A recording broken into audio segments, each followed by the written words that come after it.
is like the snake and all this. Okay, so shall I start again? Okay, so I thought this morning, because yesterday we went like in general about Tara and all this, but what we can do this morning, since again, you know, there's no new people, so some of them who were, Leora, but Leora is doing the practice anyway, so Leora is Tara herself, probably. She will have queen skin pretty soon. Gosh, it's nice to do this with you. It feels like being family, actually, you know, just having you. So nice. And so we'll go through these verses because it's these 8 fears or these eight delusions, afflictive emotions, or whatever, unhelpful emotions, whatever you want to call them. And if that's okay for you, because I find it really inspiring. I like to do, you know, specific meditation sometimes on these verses because it really depicts quite well these 8 fears or these 8 delusions. Okay. So the following eloquent verses requesting Tara to protect us from these dangers were composed by the first Dalai Lama after he had completed the meditation retreat on Tara. They point out obstacles in the path so that we will investigate and understand how they operate in our mind.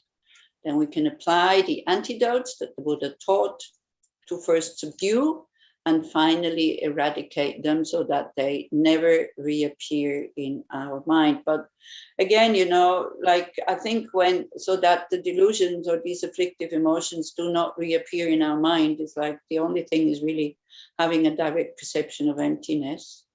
Otherwise, it just goes into suppressing. So that's not very helpful. So the first one is the lion of pride. And pride and arrogance, we don't pay that much attention. Anyway, I just maybe read the verse and then I can look at you again. Dwelling in the mountains of wrong views of selfhood, puffed up with holding itself superior, it claws others' beings with contempt. The lion of pride, please protect us from this danger. So what I notice, you know, in circles of especially Dharma practitioners, we hardly ever talk about arrogance and pride, and we're not really afraid of it, isn't it? And it creeps in in a very subtle way, and we're not really aware of it because it feels good. You know, it feels good. It feels good to feel superior. If we are really mindful of our emotions, then it is a little bit like this. I think because we're in family here, we can really have a discussion because that's really helpful, these kind of things. So for a spiritual practitioner, you know, it's quite dangerous to fall into, to feel superior or to compete with the ones who are better than you are, or no, what do we compete with the ones who are the same and be jealous of those who are better and kind of look down on those who are not so well. And it's a sensation, it's a feeling that sometimes when we look at people who completely do things the wrong way, that we do feel superior. And, you know, as we know, is like it creates negative imprints. It creates tendencies and habits, and it creates imprints that, you know, as a karmic result, at one point, people will not respect us, and then that we feel inferior to them. What do you think? Do you think you have feelings of arrogance towards others when you find yourself being a really good Dharma practitioner? Yes, this is my main practice for many years. This is my main negative emotion I can see. And I was extremely prideful, thinking so many stupid people around me. Right. Yeah. It's a big thing, and it's such an obstacle because, as you said, you don't see it so clearly, and you don't think it's such a bad thing, but it's the worst of the worst. Tricky. Yeah, it's really dangerous, and we're not really paying that much attention to it. This is it, because when we have arrogance, also we cannot really learn anything much because we think we already know it. So it's a big hindrance to enlightenment. And also the problem is, you know, with attachment, with desire, with, with anger, as Madar is saying, you feel it, it's really strong and it's apparent and you understand this is no good. Yeah. But the other one is it feels good and it's so subtle. Yeah. So, but still, you know, when Smadar says we have this feeling that, or we think that all these people around me, they're also stupid. Well, you know, I mean, don't turn somebody stupid into somebody intelligent. It's like no point. But it's good to feel that separation that we make, you know. Then when we think like this, all people around me or many people around me, they're so stupid, then we don't see our negative sides anymore. And then there's this separation. But by seeing them, you know, acting in such a strange way or in a stupid way or like idiots or whatever, then it's good to come back to us and go like, oh, am I not doing stupid things sometimes? Maybe I also do stupid things sometimes.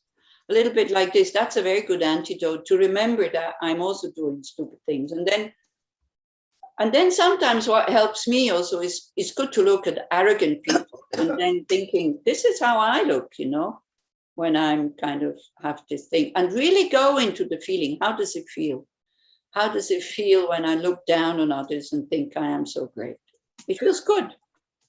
You know, this is what it is. What do you think? Oh, hello, Nirit. We are discussing these eight afflictive emotions that one says, like Tara is helping us to recognize them and then to apply antidotes and to overcome them. So we did the first one, which was this verse here about pride or arrogance. And it's dwelling in the mountains of wrong views of selfhood, puffed up with holding itself superior. It clothes other beings with contempt, the lion of pride. Please protect us from this danger. This is the one we're looking at, and this is the one we are discussing. And you're very welcome to say something. I want to say something also to introduce Nirit, because Nirit is one of the participants in the weekly Tara practice that we do for a long time. Okay. So Nirit is one of them. And I just want to add to this point that at the moment I'm working for this next weekend instead of you, Chaya and me are leading this four thoughts that turn the mind. Yeah. No. The four thoughts that turn the mind towards the Dharma.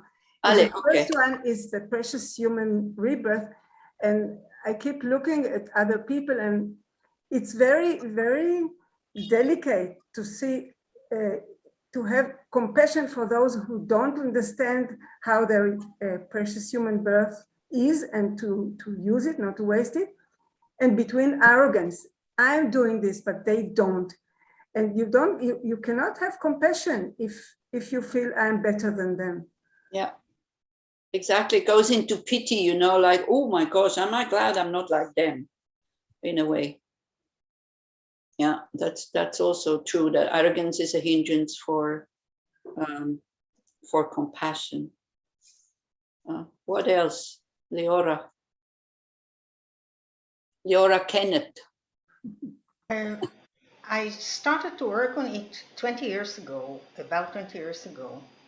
When I first realized that I was arrogant, I wasn't aware to it. I wasn't aware to it because I confused between what I called a very humble person, which I thought I was, because I didn't care about big cars and Gucci, Pucci, things like that. But Ronnie, my dear friend, I asked her, am I arrogant? Because people told me so.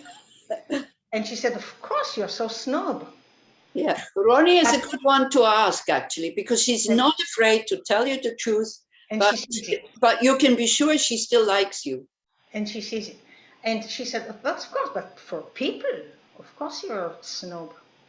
So I started to look at it and work on it. And what I realized was that I was impatient for those people. And I started to work about patience.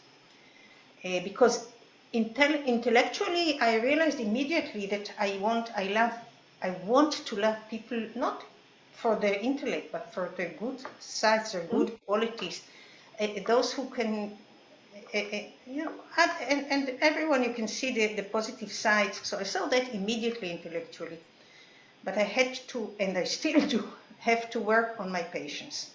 Towards many things, but people included.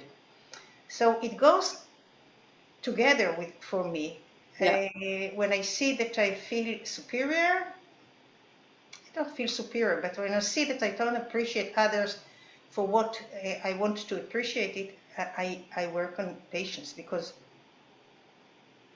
not being arrogant for me is something I know that I want to. I mean, that's obvious. How to do it? For me, I need to work on patience all the time. Nice. Anybody else would like to say something? Because otherwise we can try to do a short reflection, to feel it and to try to transform it, to try, you know, we're talking about antidotes, and these antidotes, there's many, many antidotes, and some work for those and they absolutely don't work for others, and you know, vice versa or whatever. So it's important for us to find the right antidote. One is enough, one that you can always apply. So it's good to learn many of them, but then you need to find the one that works, because this is what Buddhism is all about. There's 84,000 teachings. We don't need to know all of it, but we need to know what works. Yeah, and then we can apply it. So, okay, so we can go into reflection mode, and like with straight back and totally relaxed and not wanting anything particular. Being happy that we can discuss these things openly. I mean, how many people have the courage to admit that they're arrogant in front of others? Not many. So we don't belong to those people. So when we can discuss it and when we can admit it, then it can transform. So it's wonderful. So then find somebody that you feel that you are superior. Somebody that, you know, we can feel, we can see lack of respect. Even though, you know, when we look again, even though it's thanks to this person, I can feel superior because they're not as good as I am. So we should be grateful, actually. But no, then on top of it, we have aversion towards them. We don't want to see them, or we don't want to work together with them, especially. But then when we think, wow, it's thanks to this person I can feel superior, try to see if something changes in the sensation in your heart. If that person would be, you know, would be better than me, then I would feel low, I would feel bad. But thanks to this person who is not as intelligent or skilled as I am, was making mistakes or is not concentrated and all this, who am I to blame this person for my impatience, for example? I should be grateful that this person makes me aware of my qualities. So that's wonderful. So try to include, you know, try to include the person in your heart. This is what we're trying to do. To feel that even though we are depending on these people for feeling superior, but on the other hand, then we dislike them. And then, as Leora says, there's no compassion. I think that's what we have to be aware of, the dislike for these people. We don't like them. We don't want to be together with them. We definitely don't want to think that we are friends of them. We don't want to be kind of brought into, you know, connection with them. Don't manipulate too much. It's enough to see all these games that our ego is playing.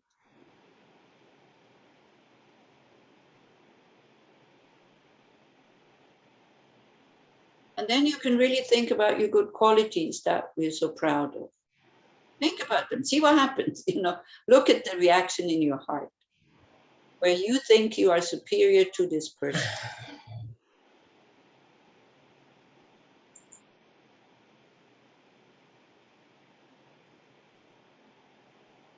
What kind of sensations do you have? They feel good, isn't it?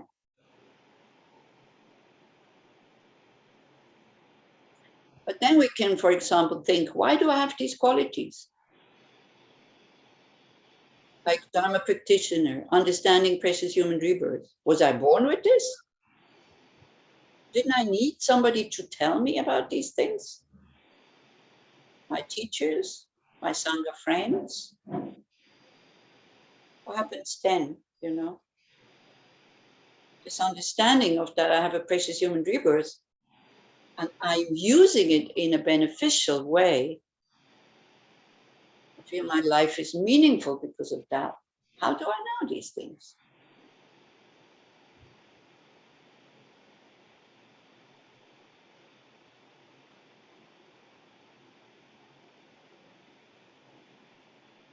So now, again, in order to lessen that feeling of, wow, I'm so great, think about your teachers who taught you in a way so that it inspired you, in a way so that you then started to practice.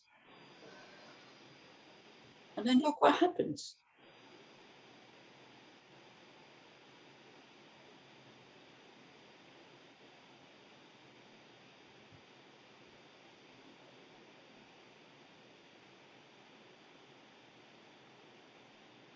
And it's perfectly okay to recognize our qualities and the things we can do well and to be happy about this, you know. Again, we're not changing anything. We're not kind of going, oh, I have no qualities whatsoever. We're happy about understanding the Dharma. We're happy that we spend some time practicing without comparing it with others. And then again, you try to see the difference between these two sensations that actually come up in the body. And we think, I'm so fortunate. I have understood I have a precious human rebirth and I'm using it in a very meaningful way. No need to compare with others. Is that the same feeling? If you look at somebody, you think that, oof, they're just wasting their time. Or is it different?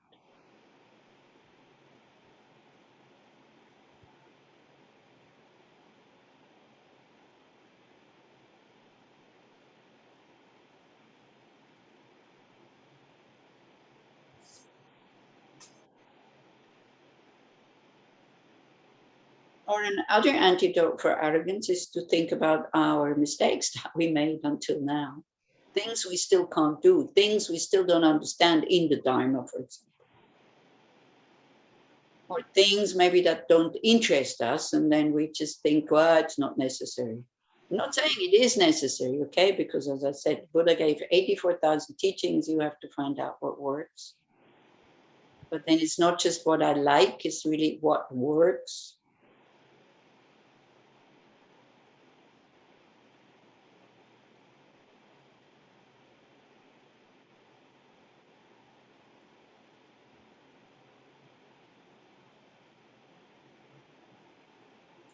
So, you know, when we said, when the verse goes like the lion of pride, dwelling in the mountains of wrong views of selfhood is also, it's just clinging to an I, to an inherently existing I, puffed up with holding itself superior, it claws other beings from contempt.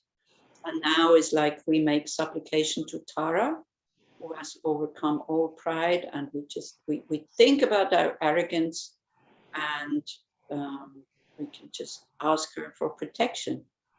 The lion of pride, please protect me from this danger.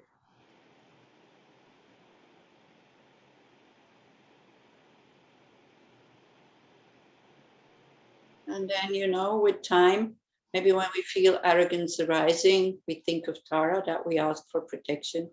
And so this would be her protection, that in asking Tara to save us from this danger, we are calling upon our inner Tara, the seeds of our own wisdom and compassion. And as these qualities gradually grow, they protect us from the danger of pride that could inflict pain upon us and others. But just connect with the outer Tara that makes you connect with your inner Tara. Think about moments or tendencies of arrogance, and we just go, please protect me from this danger.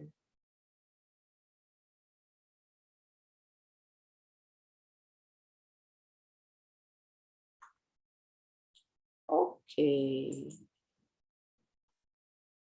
If you want to say something, just open up your microphone and... Can I say something about my antidote? Mm-hmm. It came from Chögyam, Trungpa Rinpoche, whom I considered my teacher, even though it's not. I've never met him.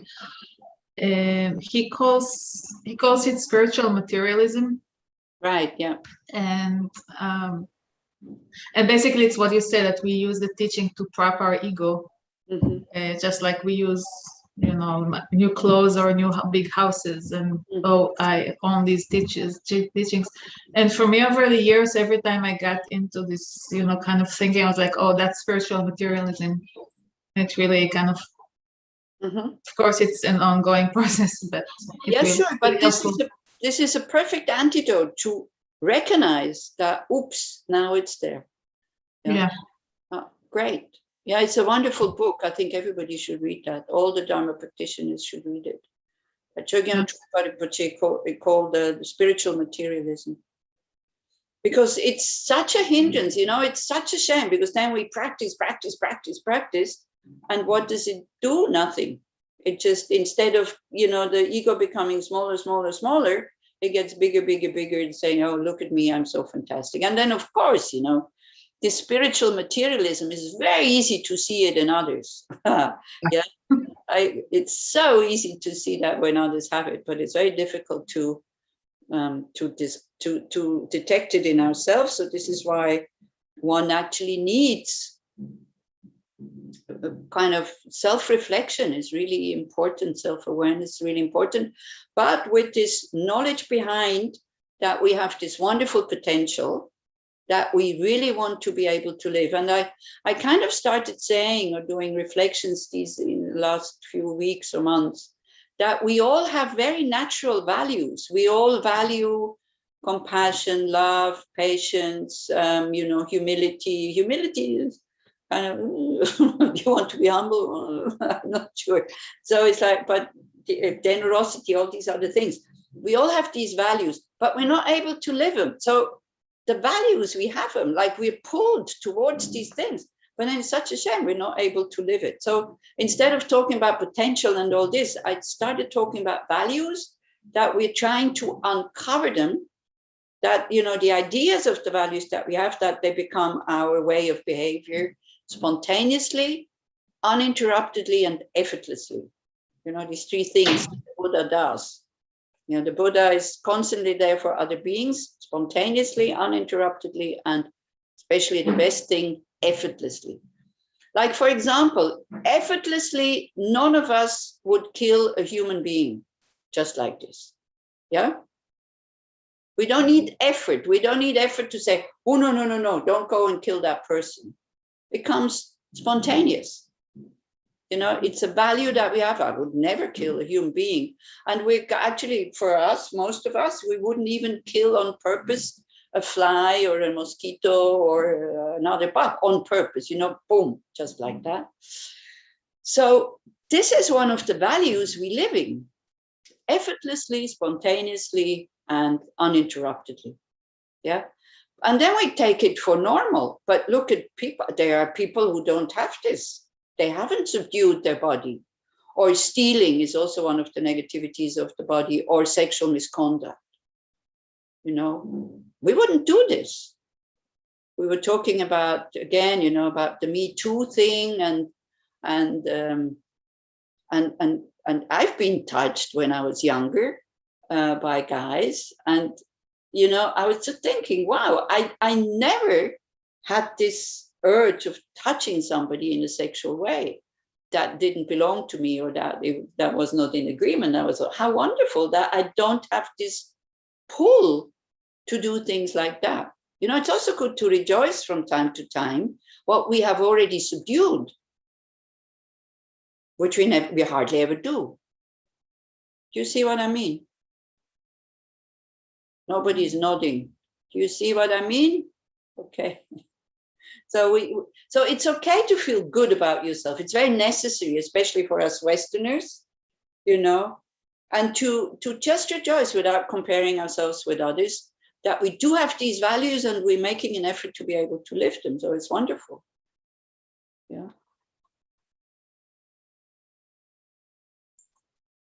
Okay, next one. The elephant of ignorance, untamed by the sharp hooks of mindfulness and introspective alertness, dulled by the maddening liquor of sensual pleasures, it enters wrong paths and shows its harmful tusks. The elephant of ignorance, please protect us from this danger. When you are overcome by desire for sense pleasures, do you ever ask Tara for protection? Yes, no? What do you do? What antidotes do you use? You see, all these are antidotes. So, because desire is very strong. So, but then again, you know, don't go into what many people think when they like something, because I can't remember what it was. I think I ate some pudding or something the other day, and I just said very spontaneously, wow, this is really good.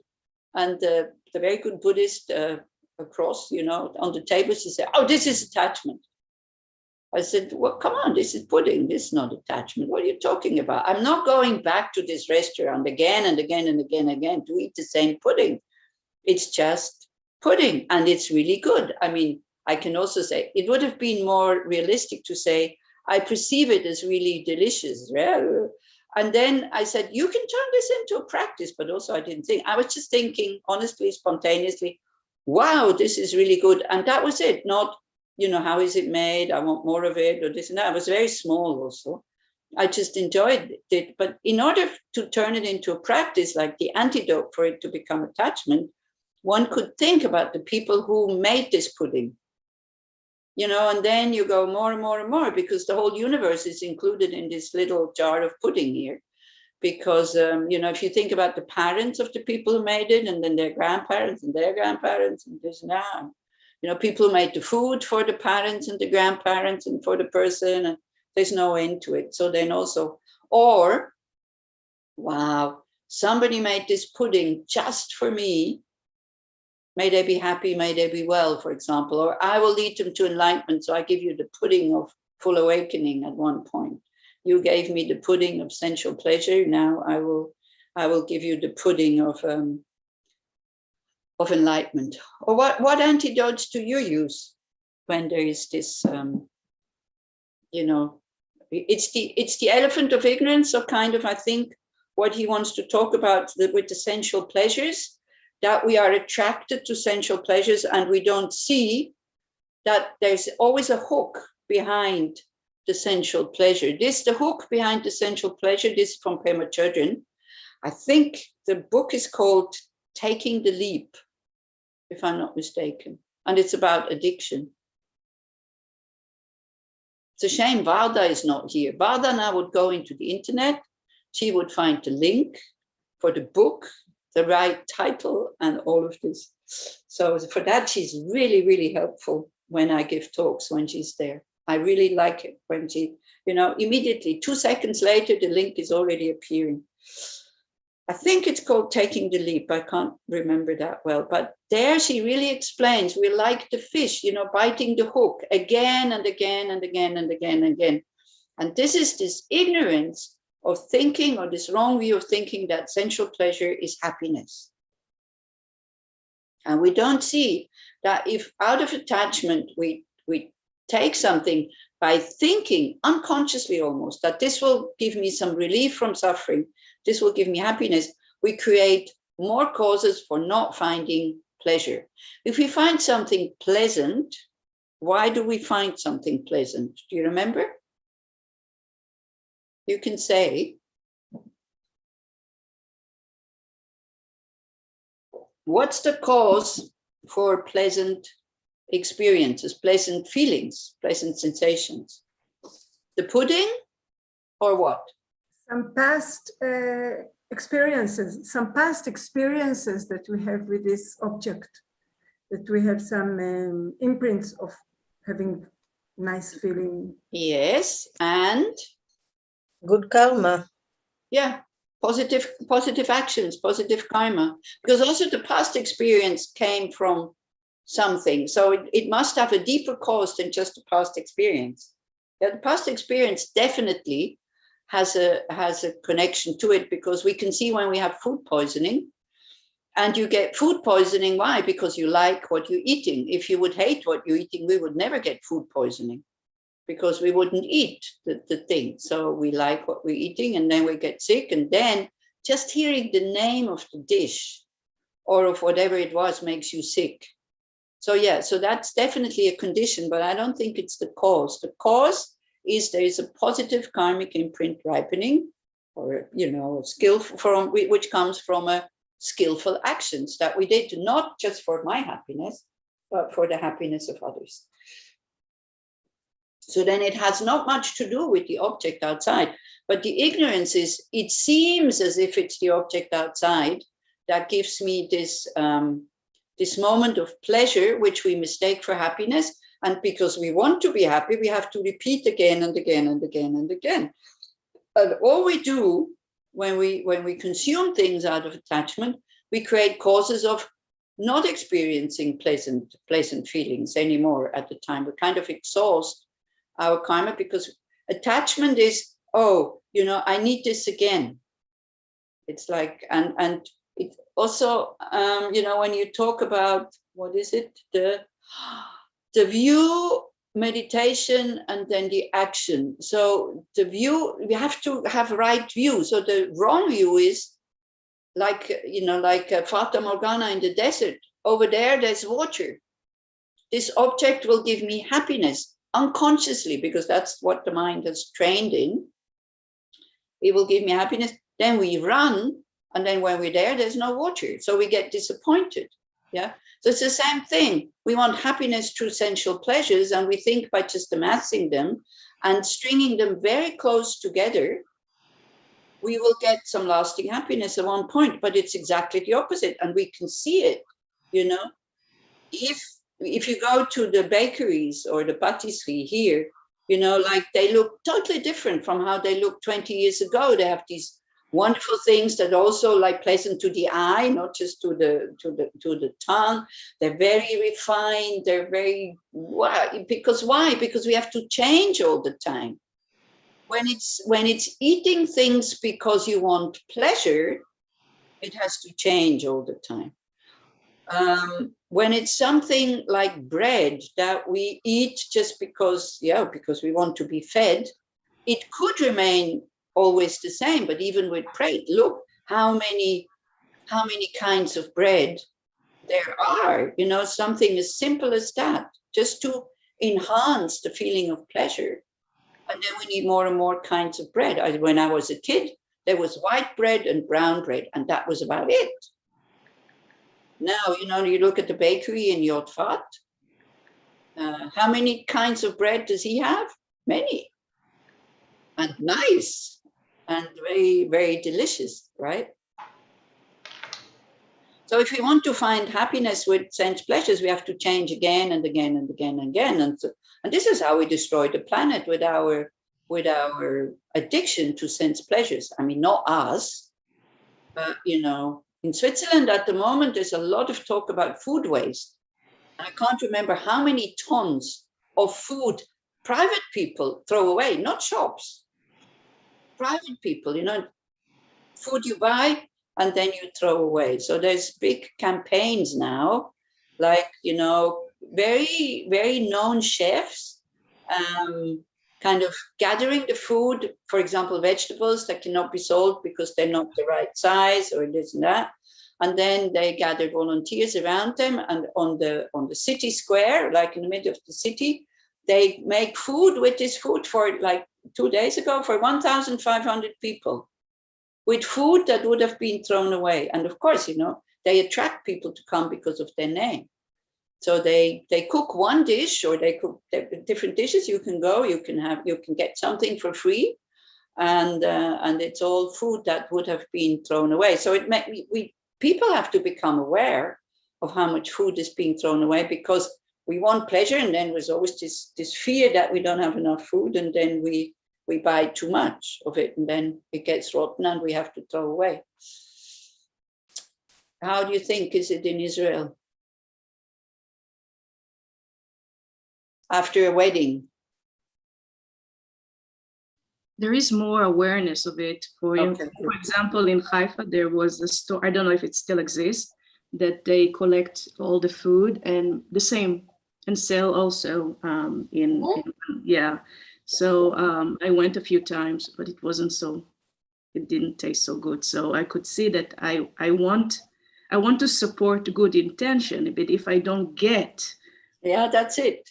So it was a really good practice for me, because I saw my mind. Yeah, I want to be a good person, but I don't like it. So right, exactly. This is what it is. We have to pay a price for this. Yeah. So it's less quality. It's not as fresh, and it's maybe, the vegetables are already half rotten, and you have to throw half of it away, and this and that. So this is very, very good. Very good awareness. Very, very clear seeing how we are. We want to save the environment, but we don't want to give up on anything on one hand. Or, we do our little bit, okay, and then we feel fantastic because we did our little bit, but maybe it's not enough. So, it's good practice, as you say, not to feel upset when you open your bag at home and you see that half of it is rotten and you have to throw it away, not to feel cheated or whatever. It's like, I remember when I was in Dharamsala also, it goes a bit in the same direction. I was giving work to a tailor who was always drunk. So nobody gave him work because he did terrible thing. It was either he didn't come or he forgot or he was all crooked and all this. So I gave him two things. I gave him a cover of my bed where I had put the iron, so it burned a hole in it. So I gave him some cloths to sew around to burn the hole. I gave him a piece of brocade to just make the seam. Okay, so then, he's not in his booth. It was at the chai shop in Dharamsala, in what's it called up there? In Dharamkot, there's the tailor was always drunk. But I gave him the work because I wanted to be a good person so that he still earned some money. So when finally, he was not there for days and days and days, and then so I asked Anil, I said, where's the tailor? I gave him these two pieces, and he said, oh yeah, he brought them, they're here. They were wet, stinking, and he had cut the brocade to fix the cover. And I felt this urge of anger coming up, I am this good person giving him work, and he's not repaying my kindness by doing good work. And then I thought, what do you want? He's an alcoholic. He isn't. Oh, great. Thank you, Leora. He is not, he's not doing good job. So don't complain. Either stop being the good person, and then feeling very good about it, or,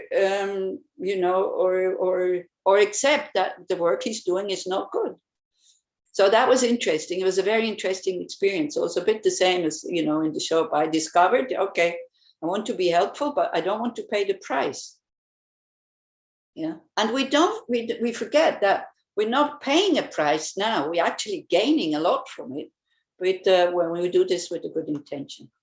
Okay, so we have to go on with the verses here, otherwise we won't finish. Oh, is it this one? I'm not sure. I have too many texts open, I think. Yeah. So the fire of anger, driven by the wind of inappropriate attention, billowing, swirling smoke clouds of misconduct, it has the power to burn down forests of goodness, the fire of anger. Please protect me from this danger. And with anger, I think still I am not able to, not to have anger. Since 1 month I'm here, I'm not meeting anybody that I know personally really well. I had absolutely no moments of anger. So it's easy. If you are alone, you're not meeting people that are important or that you have to work with. I had a lot of feeling grateful for the people in the hospital. who helped me and were very kind and very nice and all this. So I thought like, wow, maybe I should just go and live alone somewhere. I should not meet people anymore. But that's not a protection from anger. This is just taking away the conditions. So we're not making any progress. So yesterday we were talking about the Dharma group, which has one person who's a real pain in the neck. He's got, big ego, and he thinks he's the boss, and he's never helping really, and like delegating.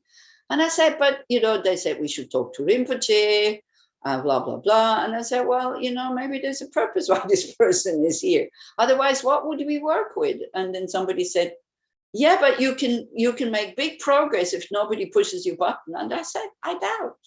I really doubt, especially not with the anger. You think you have no anger, but then you're not working with it. Yeah, so, and anger is like fire. This is true, something, a friendship or something that has been built up over years. With one moment of anger, it can destroy everything.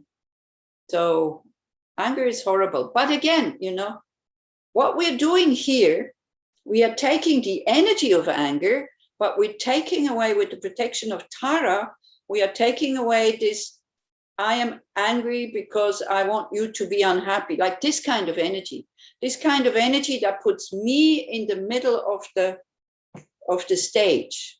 Do you see what I mean? So it's not that we always have to be very peaceful and very kind and very, no. It's like, it's okay to sometimes say in a very loud voice, that's enough. But not just because I am disturbed, but because you really want to help the situation. So that's, again, as Leora says, it's the same way. It's really difficult to find out, is it now self-concern, or is it this kind of being positively kind of having this energy wanting to change something for the benefit of all? Very difficult to see. So sometimes for me, it's good when I feel that I dislike somebody, and when I feel that I'm getting angry when the person calls, for example, because it's usually people that I have to work with, that make me, as Leora says, they don't have the qualities I have. They're kind of clumsy. They're making mistakes. They're inattentive, and I get very impatient. So when I see that they call, and I really first check, in what mind state are you? Do you want to answer this phone call, or just leave it, work with it, and then you call back? It's like, because also the other day is like, I had somebody like this in Bern, and I was, on one hand, I was happy that she had turned up, because I didn't have anybody like this anymore. So so she calls and she says, am I disturbing you? And I answered the phone and I said, yes, actually, I'm very busy. And, every normal person would say, okay, I'll call another time. And she continues telling me a story, which has absolutely no relevance with me. So I said, why are you telling me these things? Oh, I just want you to know. I thought, it's like, but luckily I didn't get angry. I was just thinking like, gosh, you should know that's the way she is. So if you don't have time, why are you answering the phone? Yeah. So that was interesting. Anybody wants to say something about anger here? Comment? It's very clear, isn't it? It's not so clear what is anger and what is positive. Like as a mother, maybe as a mother, this energy being forceful in wanting to enhance somebody. Maybe Michal doesn't need it because her voice is so sweet and he really does what you say, isn't it? No, okay. But as a mother, I think you would know, isn't it, for those who are mothers, that there is a difference when a friend makes you upset, a so-called friend or somebody else, or your children, that the energy is different, it's much less sharp. And you're frustrated or you're angry because you want to protect the children from doing something stupid. Whereas the other person you're angry at, you don't really care whether they do something stupid or not. Sometimes we are actually quite happy when they do something stupid, because then we can criticize them again and we feel justified with our anger, isn't it? So maybe that's a little bit the difference. Have you ever had that? We get very upset about somebody making a mistake, but behind it, we're very happy that they made the mistake so that we can get angry at them. Do you never notice that? It's good to just notice, not judge yourself, not get angry at yourself, but just to notice, because then it goes, then it starts to transform. Actually, the seeing is the transformation. It's the starting of the transformation. Okay, next. I have a question about that. Yeah, okay. Sometimes I see people behaving, in a non-dharmic way, and I see they're gonna get like bad results and they're gonna suffer. And I sometimes even do something about it and try to change it. Yeah. And then, of course, most of them don't. Anyway, and sometimes I see the results, when the result is there, on one hand, it's like what you say. I said, okay, you made it. There's like happiness that they did bad things and they get bad results. Mm-hmm. And I also, say, okay, may you learn from this result and change your way. Is that, I don't know, pride, anger, what should I do instead? Or? Well, it's like, not even the Buddha can change people. People have to change themselves. So sometimes it's also good to remember that. If the Buddha could change people, we would all be very happy and we would all be very well.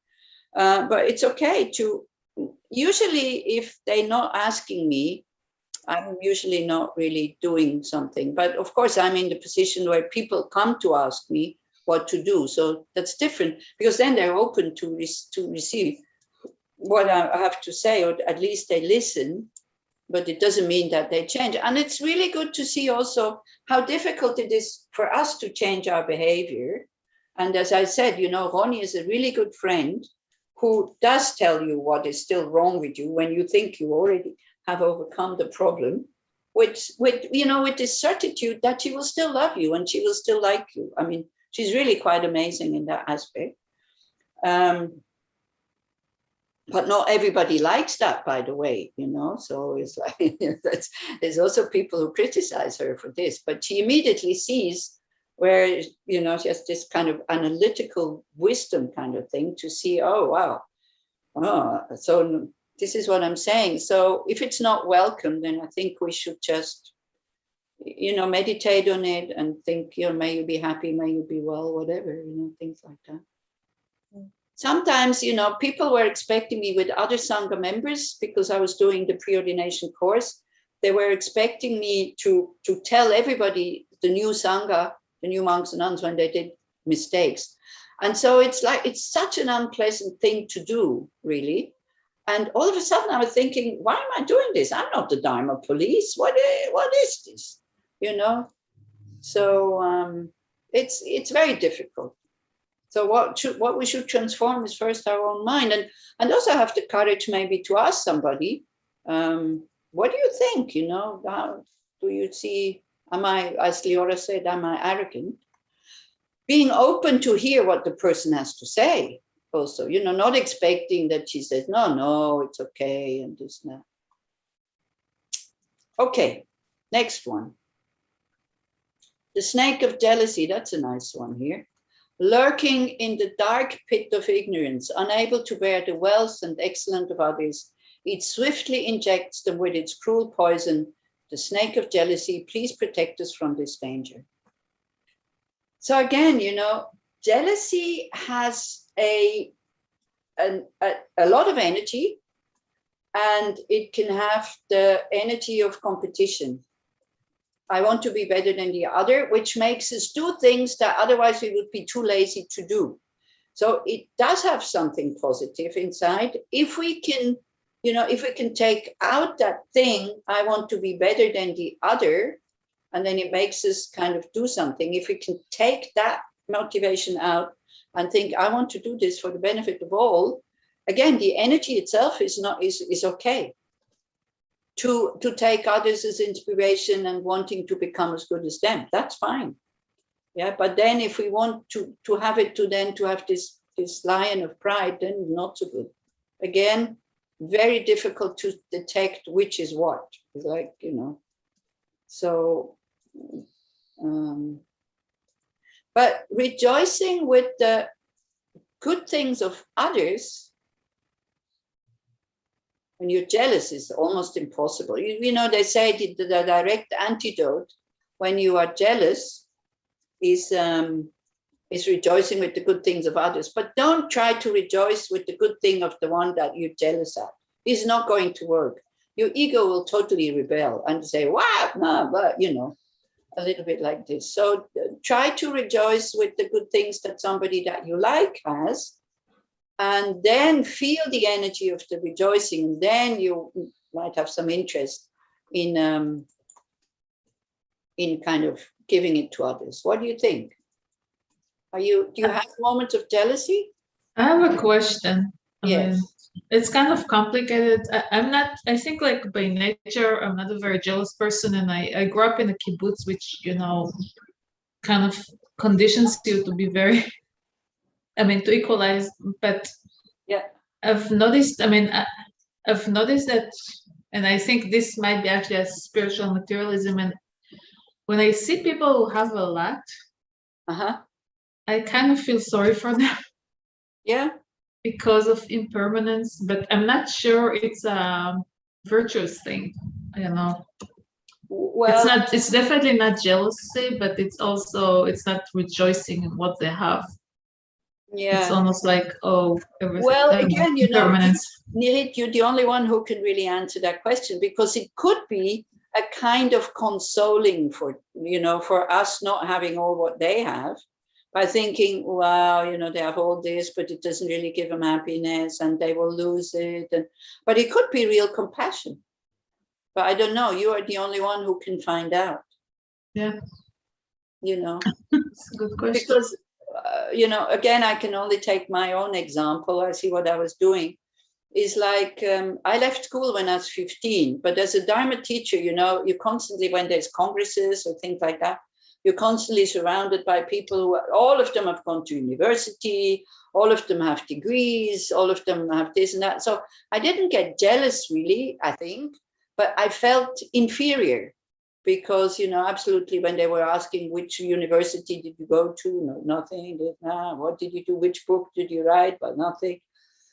So first I felt inferior. Then I started to feel superior by thinking, look at me, I don't need all this university stuff. So it's like, you know, Anila, so, and I used this kind of thing. On? Huh? Is your camera on? Actually it went off probably. Maybe it's going fire. Now it's on. I don't know what it did. It just went off. So anyway, thank you, Leora. Yeah, you can always, when there's something wrong or whatever, also if I say something that is wrong, you can correct me.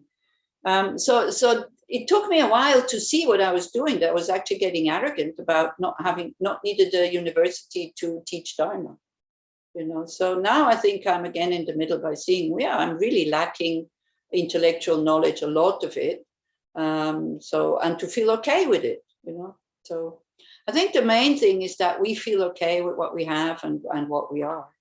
And then we can also rejoice in what others have. But when we see other people, how they're squandering their good karma by, you know, having all this money and on top of it being stingy and all this, then it's sometimes quite easy to have compassion for them, because they will definitely, as you say, impermanence, they will definitely lose it.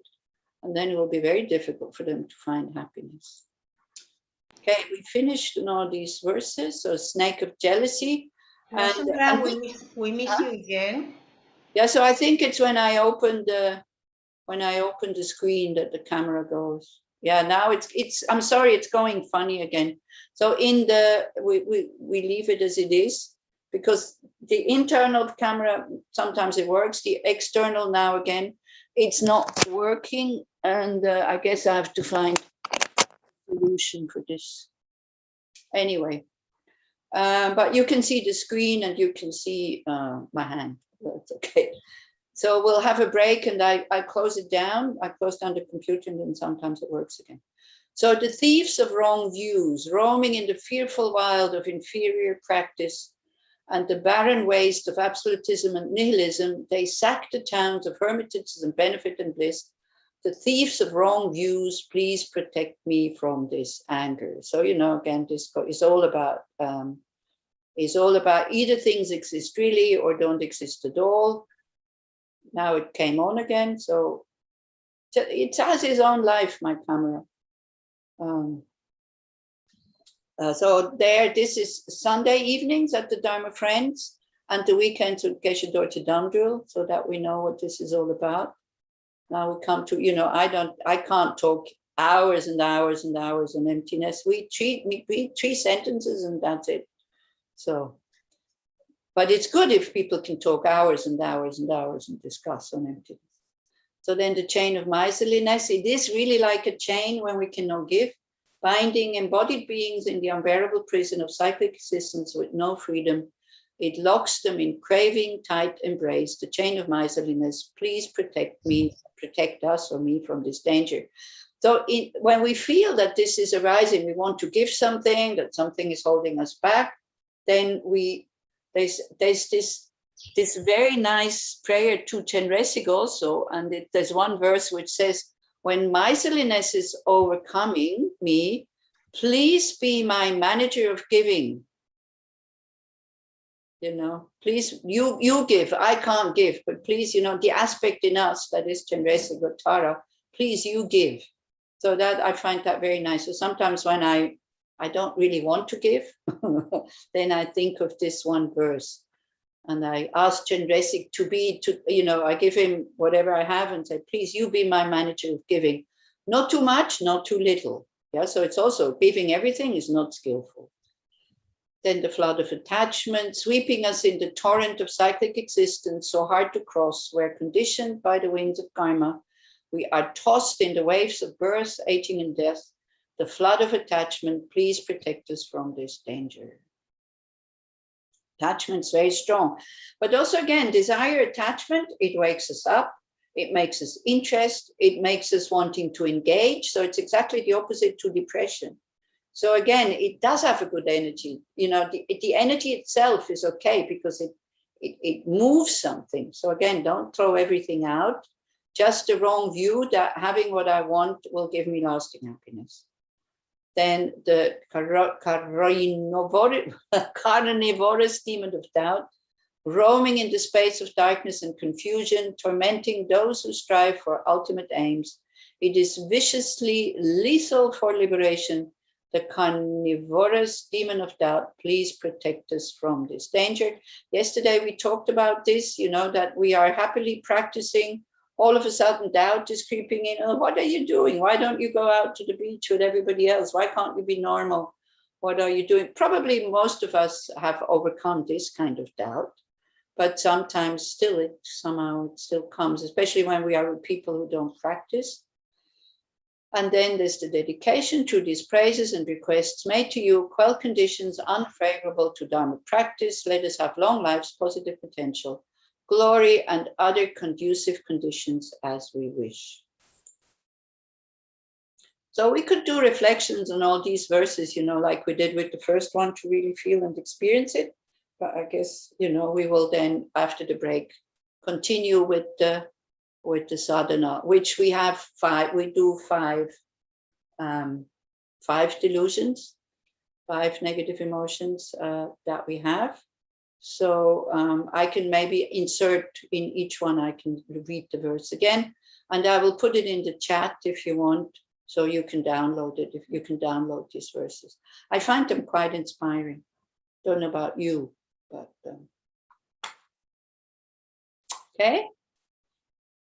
So we have break now. We can have a 15 minutes break. So we continue at 10:20 with the sadhana. And then we do just 3 sessions of sadhana for whatever you want to participate. It's wonderful.